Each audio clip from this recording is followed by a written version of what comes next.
चित्त वित्त का त्याग, इस बात को समझिए।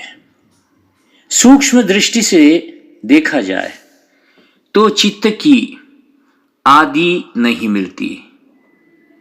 पहले कर्म हुआ या पहले चित्त, कॉन्शियस। कर्म से चित्त बनता है, चित्त से कर्म होता है, दोनों से शरीर होता है, शरीर में दोनों रहते हैं। ऐसी स्थिति में चित्त, कर्म, शरीर की परंपरा अनादि है। इसमें इतने संस्कार भरे हैं, इतने आकार प्रकार भरे हैं, धरे हैं कि एक एक करके यदि उनका अंत करना चाहें तो कोई भी उनका अंत नहीं कर सकता।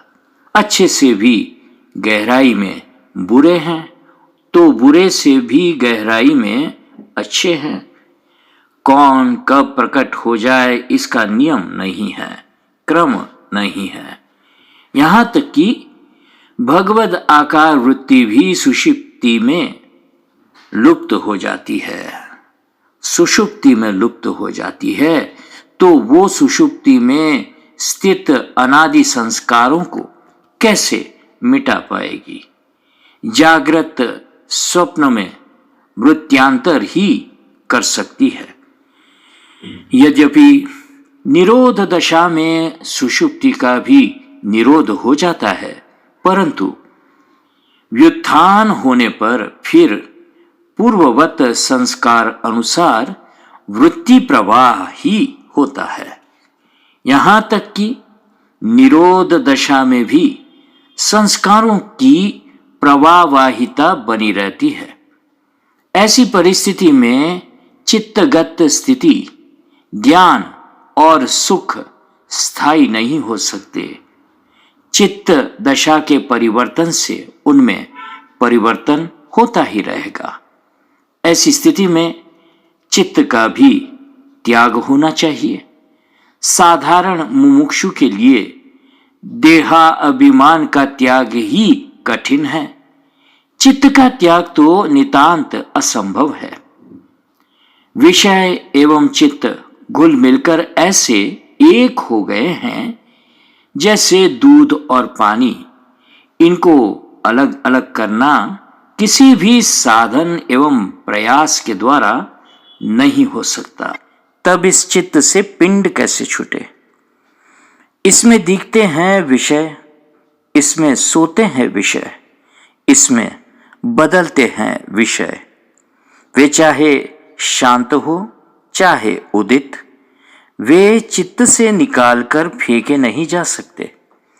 तो आइए फिर हम इस चित्त को ही वित्त त्यागी सन्यासी के समान त्याग कर हम चित्त त्यागी महात्यागी क्यों न हो जाए।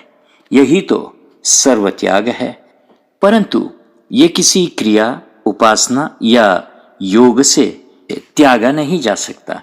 फिर इसका त्याग कैसे हो? हाँ, तो क्या आप सचमुच इस चित्त वित्त से मुक्त होना चाहते हैं? यदि हाँ, तो मुमुक्षा की प्राप्ति हो गई। आप मुमुक्षु हो गए। आइए श्रोत्रिय ब्रह्मनिष्ठ निवृत्ति परायण सद्गुरु के चरणों की शरण वरण कीजिए।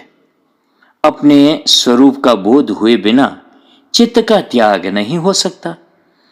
असंगता की भावना या स्थिति भी तात्कालिक होती है, टेम्पररी होती है।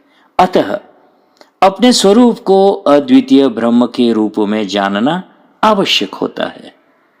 अतः अपने स्वरूप को अद्वितीय ब्रह्म के रूप में जानना आवश्यक होता है और वो सद्गुरु के बिना नहीं हो सकता है।